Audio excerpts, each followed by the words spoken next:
ان دونوں کی غیر موجودگی میں اگر کوئی اس جگہ کو ڈھونڈ بھی لیتا تو ساری تلاشی کے بعد بھی اس کے ہاتھ کچھ نہیں آنا تھا۔ بنا بنایا جو کھانا لایا جاتا اس کے خالی بیگ میز پر بکھرے پڑے تھے، جنہیں اس نے ایک بیگ میں ڈال کر کوڑے دان میں ڈالا۔ اسی وقت وہ چائے کے 2 کپ لے کر کچن سے برآمد ہوئے۔ تم جانتے ہو میں آج کا اخبار دیکھ چکا ہوں، اگر چاہو تو خبر زبانی بھی سنا سکتا ہوں۔ سرگودا کے قریب ایک گاؤں کے کھیتوں میں ایک 25-26 سالہ لڑکے کی لاش کچھ اس حال میں ملی۔ لڑکے کے مردانی عضو کو بلیڈ سے کاٹ کر الگ کرنے کے بعد اس کو ماتھے پر دونوں آنکھوں کے درمیان گولی ماری گئی ہوئی تھی۔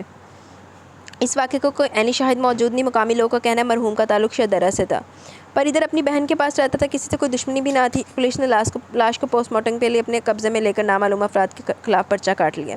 پولیس کے مطابق بہت جلد قاتل کو ڈھونڈ کر گرفتار کر لیا جائے گا۔ یہ کیا سین ہے؟ آپ میرے سے تو ایسے پوچھ رہے ہیں جیسے خود نہیں جانتے ہو۔ آپ اس وقت وہیں موجود تھے جب ایک مجبور لاچار باپ نے مجھ سے اس کو مارنے کی درخواست کی تھی۔ اس آدمی نے اپنے 4 دوستوں کے ساتھ مل کر رات کے اندھیرے میں شریف انسان کے گھر دھاوا بولا جب وہ خود گھر پر نہیں تھا۔ اس کے بیوی بچے ہی تھے۔ اس کی 15 سالہ بیٹی کا ریپ اس مرد نے اس بچی کے ماں اور چھوٹے بھائیوں کے سامنے کیا تھا۔ اس کے بعد کھلے عام گاؤں میں گھومتا رہا، کسی نے کچھ نہیں کیا۔ پولیس میں FIR جمع کروائی گئی، 2-4 دن حوالات کی سیر کی۔ اس کے بعد مقامی طاقتور لوگوں کی پشت پناہی پر نکل آیا۔ بچی نے خود پر تیل چھڑک کر خودکشی کر لی۔ ماں شدید ڈپریشن کا شکار ہے، یہاں تک کہ اپنے بچ جانے والے بچوں کی دیکھ بھال کے لیے خود کو معذور تصور کرتی ہے۔ باپ کا دل کرتا ہے وہ ایک ایسی دنیا کو منہ کر جائے جہاں ہر روز اس کو مرنا نہ پڑے۔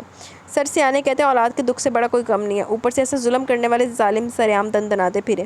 جانتے ہیں بے حسی اور ناانصافی کی اس ریت پر اگلا قدم کیا اٹھتا ہے؟ یہ لڑکی 15 سال کی تھی اور ظلم کرنے والا گاؤں کا عام سا لڑکا تھا، مگر کل جو خبر آپ کے نیوز چینل پر چل رہی تھی وہ ایک 6 سالہ بچی کی تھی، جس کے ساتھ زیادتی کرنے والا کوئی اور نہیں، وہ انسان ہے جس سے وہ اپنے گھر سے نکل کر دین سیکھنے جاتی ہے، ایک امام مسجد۔ Can you even imagine how messed up our society is getting?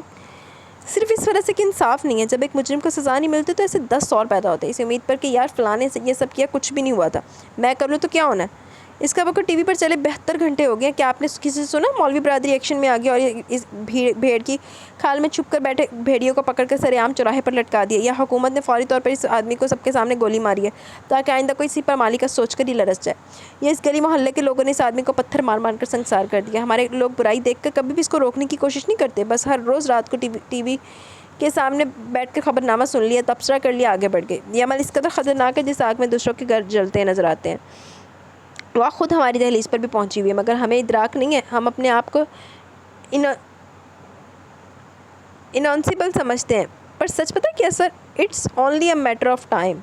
جب وہی آگ ہمارے بھی گھر کو جگلا کر راکھ کر دے گی، جسے سیانے کہتے ہیں نا کہ جس کی موت آتی ہے اس کی قیامت اسی لمحے شروع ہو جاتی ہے، اور جو زندہ وہ سمجھتے ہیں قیامت ابھی ہزاروں لاکھوں سال کی دوری پر ہے۔ دلی ہمس دور است، یعنی ہمارے لوگوں کا حال یہ ہو گیا ہے، یہی ہمارے لوگوں کا حال ہو گیا ہے۔ پھر ہم کہتے ہیں حکمران کرپٹ ہے۔ حکمران کبھی کرپٹ نہ ہوتا اگر ہم خود کرپٹ نہ ہوتے، وہ ہمارا عکس ہے سر، وہ ہم ہی میں سے ہیں، کہیں باہر سے نہیں آئے۔ ان کو سلام کر کر کے ہم ہی نے بادشاہ بنایا ہوا، جب انصاف نہ ملے، جینے کی ہر رات دشوار ہو، رات کو ضمیر کی مار سونے نہ دے، تو تب آپ اور میرے جیسے لوگوں کو لوگ ڈھونڈتے ہیں، جو کام وہ خود نہیں کر پائے وہ ہم کر دیتے ہیں۔ وہ باپ اس آدمی کی چاہ کر بھی نہیں مار سکتا تھا، کیونکہ اس کے سامنے اس کے دوسرے بچے تھے جن کو بھی یتیم کر جاتا، جو پہلے قیامت کی دستک دیکھ چکے تھے۔ اس کو میری ضرورت تھی، میں اس کے کام کیوں نہ آتا؟ میں ہر ایسے آدمی کے کام آتا رہوں گا جو کسی نہ کسی کہیں نہ کہیں ظلم کی چکی میں پس کر نڈھال ہو گیا، جس کو دلدل سے نکلنے کے لیے ہلکے سے سہارے کی ضرورت ہے۔ ماں صدقے جائے ایڈا جذباتی منڈا۔ دونوں ایک ہی صوفے پر بیٹھے ہوئے تھے، انہوں نے ہاتھ بڑھا کر اس کا کندھا تھپ تھپایا۔ جانتے تھے وہ کس سوچ اور عمل کا مالک ہے، وہ بالکل عملی بندہ تھا، عمل پہلے کرتا تھا، بعد میں کرتا تھا، بتاتا بعد میں تھا۔ اس کا کپ میز سے اٹھا کر اس کی جانب بڑھایا، چائے پیو۔ تھوڑی دیر دونوں خاموشی سے سپ لیتے رہے، پھر وہ کہنے لگے، تمہیں اس کو اس طرح اتنی نازک صورتحال میں چھوڑ کر نہیں آنا چاہیے تھا، کچھ دیر رک کر تسلی دے کر آتے۔ ایک دم سے اس پہ اتنی بڑی حقیقت آشکار ہوئی ہے، قبول کرنے میں اس کو تھوڑا وقت لگے گا۔ وہاں کوئی آ گیا تھا، ایسے میں کیسے رکتا؟ وہ اتنی نازک اعصاب کی بھی نہیں ہے جیسے آپ سمجھتے ہیں۔ گیا میں اسی نیت سے تھا کہ ساری باتیں سمجھا دوں گا، پر خیر اس کا حال میں نے سوچ لیا۔ تم اس کو بتا کیوں نہیں دیتے کہ تم کون ہو؟ مذاق کریں؟ نہیں، یہ ممکن نہیں ہے۔ وہ دوسرے دن ہی پولیس کو سب بتا کر آپ کی اور میری بینڈ بجوا دے گی۔ آپ بھول سکتے ہیں کہ وہ کس خاندان کا خون ہے، مگر میں یہ بات کبھی فراموش نہیں کر سکتا۔ دنیا دے بارے وچ ایڈے نیک خیالات اپنی بڑی دی پرواہ نہیں ہے۔ زیادہ گہرائی میں مت کھودو پیارے، ورنہ تمہارے اپنے ہاتھ بھی رنگے جائیں گے۔ نیک اور بد کی اس ریس میں وہ جیتے جو اللہ کی جانب سے سرٹیفکیٹ ہاتھ میں لیے گھومتا ہو، جس پر اس کی نیک نامی اور اعلیٰ نسل ہونے کی مہر اللہ رب العزت کی جانب سے لگی ہو، اس پر لکھا ہو میرا یہ بندہ دوسرے سے افضل ہے، پھر وہ تو بے قصور ہے۔ خاموشی میں ہوا کا شور ہی رہ گیا۔ میں بھی بے قصور تھا، مگر آج تک سزا کاٹ رہا ہوں۔ میں نے نہ کس کو برا کہا ہے، نہ ہی خود کو نیک۔ پر سر، اس کے اور میرے ستارے دو الگ کہکشاؤں کے باعث ہیں۔ میں آپ کے جذبات سمجھ سکتا ہوں، مگر اس معاملے میں کوئی امید مت باندھیں۔ یار آج کل بیر کہیں نہیں ملتے. میں نے کسی کو خاص کر ایک جگہ اس امید پر بھیجا کہ وہاں سے سنیو بیر مل جائیں گے، پر نہ جی. اب میں سوچ رہا ہوں ادھر باہر 2-4 بیریاں لگا لوں. تمہارا کیا خیال ہے؟ سیریسلی ایک بات کہتا ہوں، یہ جو ایک بات کرتے کرتے یہ بیچ میں یو ٹرن لینے والی آپ کی عادت ہے نا، ایک دن مجھے پاگل کرے گی. یار لڑکی کی بات تم سننا نہیں چاہتے، اب بیریاں ہی بچتی ہیں، انہی کے بارے میں بولا جا سکتا ہے. بیٹھ کر خود غرض کرے غور و خوض کریں کہاں بیری لگانی ہے. میں چلا. جانے سے پہلے یہ فائل دیکھ لو، اس میں نام اور تصویریں موجود ہیں. ہائیلی آفیشیل ہے. جو حکم. وہ سامنے میز پر رکھی فائل اٹھا کر وہاں سے نکلتا چلا گیا. گل تو صحیح ہے وہ بھی کہ بھائی کڑی دی تو گل کرنی نہیں، جنوں تو بیاہ لے آیا ہوں تو کہنا پیا کہ ساڈے دو ستارے دو الگ الگ کہکشاواں دے باسی گئے تو پھر انہیں بیریاں دی گلاں ہی کرنیاں. آج خلاف معمول ساحرہ کو ناشتے کی میز پر دیکھ کر احمد یار کو حیرت ہوئی، پر اگر اس کو خوشگوار حیرت کہا جائے گا جس کا اس نے کھلے دل سے اظہار بھی کیا. تم اس وقت یہاں بیٹھی دنیا کی حسین ترین عورت ہو. آج تو ہم غریبوں کی عید ہوگی. وہ شاید زندگی میں پہلی دفعہ احمد یار کی کسی کمنٹ پر یوں دلکشی سے مسکرائی تھی. احمد یار مسمرائز ہو گیا، پلکیں جھپکنا بھول گیا. ہاتھ میں پکڑا کانٹا پلیٹ میں رکھ کر اپنی پلیٹ پر سیٹ پر پیچھے کو ٹیک لگا کر ایسے بیٹھا جیسے انسان بڑی فرصت اور شوق سے اپنے پسندیدہ شو کے وقت ٹیلی ویژن اسکرین کے سامنے بیٹھتا ہے. ایدا دے لانتی شو نوں بندہ پٹرول چھڑک کے اگ لا دے. اس وقت میرے دل سے حسرت نکلی ہے، اے کاش ہماری ازدواجی زندگی کی ہر صبح ایسی ہوتی. تم میرے سامنے بیٹھ کر اسی بے ساختی سے مسکراتی اور میں تمہیں دیکھ دیکھ کر اپنی آنکھیں سراب کرتا. مگر صد افسوس وہ میرے نصیب کی بارشیں کسی اور چھت پر برس گئیں. دل بے خبر میری بات سن، اسے بھول جا، اسے بھول جا. احمد یار جب تک تیار ہو کر میز پر آتا تھا غازی اسکول جا چکا ہوتا تھا. گڑیا بھی سو رہی ہوتی تھی. عام طور پر ساحرہ بھی جاگتی ہے، سوئی رہتی اپنے کمرے میں تھی. احمد یار اکیلے ہی بیٹھ کر ناشتہ کرتا اور آفس کے لیے نکل جاتا. یہ روٹین سالوں سے چلی آ رہی تھی، جس میں آج خلل آیا تھا تو اس کا بے ترتیب ہونا فطرتی بات تھی. اس وقت بھی ملازم ناشتہ سجا کر جا چکا تھا. ڈائننگ ہال میں دونوں کے علاوہ کوئی موجود نہ تھا. بڑی مجروسی مسکراہٹ احمد یار کے ہونٹوں پر ظاہر ہو کر معدوم ہو گئی. وہ اپنے گھٹنوں پر بوجھ ڈال کر اپنی جگہ سے اٹھا. ٹائی سیدھی کی، کرسی کی پشت پر رکھی جیکٹ اٹھا کر تن پر پہنی. اس سارے عمل کے دوران اس کی نگاہیں ساحرہ کا چہرہ بڑی غور سے دیکھ پڑ رہی تھی، جو بڑے مگن انداز میں مسکراتے ہوئے ٹوسٹ پر مکھن لگانے کے بعد جیم لگا رہی تھی. احمد یار پر نظر پڑی تو بڑے سلجھے انداز میں پوچھا، کھڑے کیوں ہو گئے ہو؟ کیا ناشتہ نہیں کرو گے؟ احمد یار کو لگا وہ اگلے 2-4 لمحے اور اس پر ذات کے قریب کھڑا رہا تو پتھر کا ہو جائے گا. ہلکے سے نفی میں جواب دے کر بولا، آج رات میں غازی اور محمد یار دبئی کے لیے نکل رہے ہیں. غازی کو میں نے کل شاپنگ کروا دیا. اگر تمہیں ناگوار نہ گزرے تو پیکنگ دیکھ لینا. وہ منہ سے تو نہیں کہہ سکتی تھی، دل و جان سے تمہاری پیکنگ کروں گی. اتنی توجہ سے میں نے آج تک کوئی کام نہ کیا، مگر صرف اتنا کہا، کیوں نہیں میں دیکھ لوں گی. اچھا تم گڑیا کو نہیں لے جا رہے؟ مجھے بھی گھر پر کمپنی لے گی. احمد یار خالی پیٹ ہی گھر سے نکل آیا. گاڑی آفس کی جانب روانہ تھی. کچھ خیال آنے پر وہ ڈرائیور سے مخاطب ہوا، رشید جی آقا سردار جی. یار ذرا غازی کے نانا کی طرف چلو. جی جو آنکھو جناب. 15 منٹ بعد رشید کو گیٹ کے باہر روک کر وہ خود اندر کی جانب چلا آیا. سکینہ اور جلال صاحب اسی وقت ناشتے کی میز پر ہی موجود تھے. احمد یار کو اپنے سامنے دیکھ کر کھل اٹھے. آؤ بھائی، کیا خوب وقت پر آئے ہو. آج تمہاری ماں نے پائے بنائے ہیں. جلال کی رانی نے اپنی جگہ سے اٹھ کر احمد یار کا استقبال کیا. وہ ہمیشہ اسی طرح پذیرائی سے اس کو ملتے تھے. سکینہ نے ہمیشہ کی طرح اس کی پیشانی پر بوسہ لیا. غازی تو اسکول جا چکا ہوگا، گڑیا کو ہی ساتھ لے آتے. امی وہ تو ابھی سو رہی تھی. افسر اس کا باپ ہے، مگر روٹین میری بیٹی کی افسروں والی ہے. رات کو 11-12 سے پہلے سو جائے تو معجزہ ہی ہوتا ہے. جس دن جلدی سوتی ہے آدھی رات کو اٹھ کر میرے بیڈ پر آ جاتی ہے. پھر مجال ہے مجھے سونے دے. سکینہ اور جمال صاحب دونوں ہی خوشی سے مسکرا رہے تھے. میرے لیے تو یہ دونوں بچے پوتی پوتا بھی ہیں اور نواسی نواسا تو ہے ہی. اپنا بیٹا تو جا کر ولائد بس آ رہا ہے. ادھر تو ان دونوں کی وجہ سے ہمارا دل لگا رہتا ہے. غازی تو میرا اتنا پیارا بیٹا، ہر وقت دعا کرتی ہوں اللہ اس کو ہر بری نظر سے بچا کر رکھے. دیکھ لینا احمد یار، غازی ایک دن کوئی بہت خاص آدمی بنے گا. بڑے آدمی تو اس کا باپ دادا ہے ہی، میرا بیٹا کوئی بڑا خاص آدمی بنے گا. آمین امی، اللہ آپ کی دعائیں پوری کرے انشاءاللہ. آج تو میرے پاس آپ لوگوں کے لیے خاص خبر ہے. یہ سمجھ نہیں پا رہا اچھی خبر ہے یہ بری، اس لیے ناشتہ کے بغیر ہی نکلا ہے. پھر سوچا آپ سے پوچھتا ہوں. دونوں میں ابھی بھی چونکے تھے. خطرے کی گھنٹی کانوں میں بجتی سنائی تھی. سکینہ کو تو حوصلہ نہ پڑا تفصیل پوچھنے کا. جلال صاحب نے پوچھ لیا، ایسی کیا بات ہوئی ہے؟ سائرہ آج نہ صرف ناشتے کی میز پر موجود تھی بلکہ وہ بات پہ بات مسکرا رہی تھی. آپ لوگ تو جانتی ہیں وہ تو بچوں کی پیدائش پر بھی نہیں مسکرائی تھی. ہو سکتا ہے آپ کو میری بات عجیب لگے، بری لگے، مگر نہ جانے کہ مجھے کسی انہونی کا احساس ہو رہا ہے، جیسے کچھ بہت غلط ہونے والا ہے یا ہونے جا رہا ہے. مجھے اس کی مسکراہٹ نے ڈرا دی ہے. وہ دھیرے دھیرے بولتے ہوئے اپنی بات مکمل کر کے خاموش ہوا تو کمرے میں خاموشی پھیل گئی. جلال صاحب نامحسوس انداز میں ناشتے سے ہاتھ کھینچ چکے تھے. بڑی بردباری کا مظاہرہ کرتے ہوئے بولی، تم کھانا کھاؤ احمد یار، میں وجہ معلوم کر لوں گا. ہو سکتا ہے جہاں سے اب دعا لے رہی ہے اس سے فرق پڑا ہو. اچھی بات ہے جو کسی بات میں حصہ لے رہی ہے. تم ذرا پریشان ہو. سکینہ سالن نکالو احمد کے لیے. سکینہ بی بی نے اسی وقت پیر ڈال کر داماد کم بیٹے کے سامنے رکھے، ساتھ حلوہ پوڑی اور چنے نان بھی آگے رکھے. وہ ہاتھ دھو کر کھانے لگا. جلال صاحب دماغ میں ایک نوٹ لکھ چکے تھے، سائرہ کی کچھ دن نگرانی کروانی پڑے گی، اس کے معمولات سے آگاہی رکھنا پڑے گی. اس بات سے بے خبر تھے. علامہ اقبال نے فرمایا، نہ ہو طبیعت میں جن کے قابل وہ تربیت سے بھی نہیں سنورتے. ان کی بیٹی اسی برادری کا حصہ تھی. بات تو صحیح ہے. لانتی عورت تو جدی مرضی نگرانی رہ لا. گاڑی کی آواز سن کر احمد یار کے گھر سے چلے جانے کی تصدیق ہوتے اس کا نکر ایک کہہ کر گھر کے اندر گونجا. بیچارہ بڑی فرصت سے نوالا کر کے ٹوسٹ ختم کرنے کے بعد تازہ جوس کا گلاس پیا، وہاں سے اٹھ کر اپنے کمرے میں آئی۔ پرسوں سے اب تک وہ ابراہیم کے ساتھ ہونے والی ملاقات کو لاتعداد مرتبہ اپنے دماغ میں دہرا چکی تھی۔ اس کا ایک ایک لفظ اس پر تھا، اس کی نظروں کی تپش، بیٹھنے کا انداز، ایک ایک ادا تصور کے پردے پر زندہ تھی۔ لعنتی بے غیرت عورت! شرمیلی سی مسکراہٹ ہونٹوں سے چسپاں ہو کر آئے گی۔ آئینے کے سامنے کھڑے ہو کر اپنے ایک ایک نقش کو 100 بار دیکھا۔ آج سب کچھ نیا اور حسین لگ رہا تھا۔ اس وقت اس نے سفید نائٹی کے اوپر سفیدی سلک کا لانگ گاؤن پہنا ہوا تھا۔ اس وقت اس کا چہرہ ہر قسم کے میک اپ سے پاک تھا۔ ڈریسنگ سے موئسچرائزنگ کریم اٹھا کر ہاتھوں اور چہرے پر مساج کی، ہاتھوں میں بالوں میں برش چلا کر سیٹ کیا، مختلف پوز بنا کر خود کو دیکھتے ہی محظوظ ہو رہی تھی۔ الماری سے ایک ساتھ کئی ہینگر شدہ لباس نکال دے، شیشے کے سامنے اپنے ساتھ لگا کر دیکھتے ہوئے جو اچھا لگا الماری میں واپس ڈال دیا۔ باقی کے بیڈ پر پھینکنے کے بعد ملازموں کو آواز دی۔ جب وہ وہاں آئی تو اس کو کہا، یہ بیڈ والے سارے کپڑے اٹھا کر لے جاؤ، اپنی بیٹیوں کو دے دینا۔ اتنے قیمتی اور نفیس لباس ملازمہ کو پہلے بھی ملتے رہتے تھے، مگر اتنی بڑی تعداد میں نہیں۔ اس کی باتیں کانوں تک کھل گئی۔ وہ تیار ہو کر پہلے ڈرائیور کے ساتھ پارلر گئی، جہاں کل کی اپائنٹمنٹ لی ہوئی تھی۔ نئے سرے سے بال ڈائی کروانے کے بعد سیٹ کروائے، فیشیل اور پیڈیکیور وغیرہ کروایا۔ آدھے سے زیادہ دن وہاں گزار کر اکیلے باہر دوپہر کا کھانا کھانے ایک ریسٹورینٹ کا رخ کیا۔ اب ابراہیم صاحی نہ جانے پہلے سے وہاں موجود تھا، یہ اس کا پیچھا کر رہا تھا۔ وہ آ کر ساحرہ والی میز پر بیٹھ گیا۔ میں یہ سب برداشت نہیں کر پا رہا، مجھے تم سے ملنا، چلو میرے ساتھ کسی موزوں جگہ پر۔ کیا اپنی بیوی کو چھوڑا ہے؟ ایسے ایک دم سے اس کو کیسے چھوڑ سکتا ہوں؟ کوئی ٹھوس وجہ بھی تو ہو۔ تمہیں اس کی فکر کرنے کی یوں بھی ضرورت نہیں ہے، کیونکہ اگر وہ میرے لیے اہم ہوتی تو میں تمہارے پیچھے کیوں آتا؟ میں تمہارے پاس آنے کی تیاری میں ہوں۔ آج میرا شوہر ملک سے باہر جا رہا ہے، اس کی واپسی سے پہلے میں نے اس کو چھوڑ دینا۔ اب دیر صرف تمہاری جانب سے ہونی ہے۔ جب تمہاری بیوی نفرت سے تمہارے منہ پر تھک کر چلی جائے مجھے بتا دینا، مگر اس سے پہلے مجھ سے ملنے سے اجتناب کرو۔ وہ چور نظروں سے آس پاس کا جائزہ بھی لے رہی تھی۔ تمہاری باتیں شرطیں یہ ثابت کرتی ہیں جتنا میں تمہارے قرب کے لیے مر رہا ہوں، تمہیں اس چیز کی پرواہ نہیں ہے۔ میں 12 سال سے اس آگ میں جل رہا ہوں۔ اب آ کر دریا میرے سامنے آیا اور تم مجھے مزید انتظار کو کہہ رہی ہو۔ یہ میرے ساتھ ایک طرح سے ظلم ہے۔ جب میں تمہارا ہوں، میرا دل تمہارا ہے، تو ایک غیر اہم عورت میرے نام پر گھر میں پڑی رہے، کیا فرق پڑتا ہے؟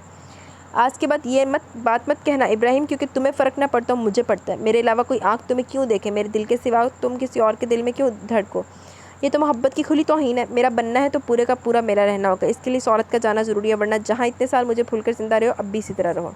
لعنتی بے غیرت عورت! یہ ممکن نہیں ہے ساحرہ، میں تمہارے بغیر اب زندگی کا تصور بھی نہیں کر سکتا۔ پھر فیصلہ کر لو ابراہیم، تمہارے پاس 2 دن کا مزید وقت ہے۔ خدا حافظ۔ اس کے بعد اپنے لیے پوری کی پوری نئی وارڈروب خریدی، نئے بیگ، جوتے، ہر چیز نئی لی۔ جب گھر واپس آئی، غازی اسکول سے آ کر اکیلا ہی لان میں باسکٹ بال کھیل رہا تھا۔ وہ گاڑی سے نکلی تو وہ گیند ہاتھ میں لی، پسینے میں شرابور اس کی جانب آ گیا۔ ملازم کو اتنے ڈھیر سے بیگ اندر لے جاتے دیکھ کر پہلا سوال یہ کیا، ممی کیا آپ بھی ہمارے ساتھ آج دبئی چل رہی ہیں؟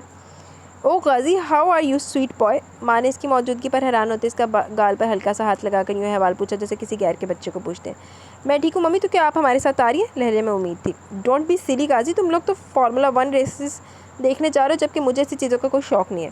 پر اگر آپ چلیں تو ہم فارمولا کا پروگرام کینسل کر کے کہیں اور چلے جائیں گے جہاں آپ کو اچھا لگے۔ اف غازی، تم سارے اپنے باپ پر چلے، کیونکہ تم لوگوں کو اگلے بندے کی باڈی لینگویج بھی پڑھنی نہیں آتی۔ جب کوئی انسان بات کو بڑھانا رہا ہو، آگے بڑھنے کی کوشش میں ہو، تو اس کا مطلب ہوتا ہے کہ وہ آدمی بات کرنے کے موڈ میں نہیں ہے۔ پر تم لوگوں کو بیماری ہے، ایویں بات کو توالت دینے کے چکر میں رہتے ہو۔ سچی بات ہے، کچھ لوگ پڑھ کر بھی شہروں میں ہائی کلاس میں موو کرنے کے باوجود اندر وہیں پینڈو کے پینڈو رہتے ہیں۔ تو تیرے وغیرہ یہ لانتی رہندی ہیں، بغیرت دی بغیرت رہندی ہیں۔ غازی کا چہرہ حدت سے لال سرخ ہو گیا، کیونکہ اس کے سارے کزن سٹنگ روم کی کھڑکی میں کھڑے نہ صرف یہ منظر دیکھ رہے تھے بلکہ منون سن بھی رہے تھے۔ غازی گیند ہاتھ سے پھینک کر گھر کی پچھلی جانب لان کی طرف بھاگ گیا۔ نوشابہ ساحرہ کو نفرت سے گھورتی ہوئی قریب آئی، دھیمی آواز تھی مگر لہجہ سخت بے لچک۔ سنا تھا ایک نسل سانپوں کی ایسی بھی ہے جو خود اپنے بچے کھا جاتی ہے، آج میں نے دیکھ بھی لی۔ ساحرہ جمال، تم دنیا کی بدصورت ترین عورت ہو۔ کاش تم میرے بھائی کی زندگی میں نہ آئی ہوتی، کاش میرے بھائی کی اولاد تمہاری کوکھ سے نہ نکلی ہوتی۔ میں تمہارے منہ نہیں لگنا چاہتی نوشابہ، ورنہ نوکروں سے کہہ کر ابھی کے ابھی اس گھر سے نکال باہر کروں گی۔ آ جاتی ہو اپنی منحوس شکل اٹھا کر اپنے گھر، تمہارا دل کیوں نہیں لگتا؟ تم جیسی عقل کی اندھی عورت سے مجھے ایسے ہی تانوں کی امید تھی۔ آخر اندھے کی دوڑ مسجد تک ہی ہوتی ہے، مگر آج کے بعد میرے بیٹے سے اس طرح مخاطب ہوئی تو اچھا نہیں ہوگا ساحرہ، بالکل بھی اچھا نہیں ہوگا۔ ہم آج تمہاری عزت کریں، ہمیشہ ایسا نہیں ہونا۔ نوشابہ ایک قہر زدہ نفرت بھری نظر اس پر پھینک کر غازی کے پیچھے چلی گئی۔ ساحرہ پیر پٹکتی ہوئی اپنے کمرے کی جانب بڑھ گئی۔ شام کو اب بہن بھائی ڈنر پر اکٹھے تھے۔ غازی نے نانا نانی کو خاص دعوت دے رکھی تھی۔ گھر ساحرہ کا تھا، انتظامات سارے احمد یار کی والدہ نے دیکھے، کھانا بھی انہی نے اپنی نگرانی میں بنوایا تھا۔ جمال گیلانی اور سکینہ اتنے اعلیٰ ظرف لوگوں کی مروت کے سامنے ہار گئے، جو ہر بات کو بھلا کر ان کے ساتھ ایسے ہنس بول رہے تھے جیسے بڑے قریبی بہن بھائیوں میں ہوتا ہے۔ حالانکہ ان کی اپنی بیٹی نے ایک دفعہ کمرے سے باہر جھانکنا بھی گوارا نہ کیا۔ شرمندگی کے مارے سکینہ کی آنکھوں میں بار بار موتی چمکنے لگتے۔ احمد یار کی ماں نے ان کو ساتھ لگا کر آنسو صاف کر دیا۔ بہن جی کیوں دکھ کرتی ہیں؟ نہ رویا کرے، اپنی آنکھیں اندھی کرنی ہے، اس کی تو بلا سے سارا دن روتی رہے۔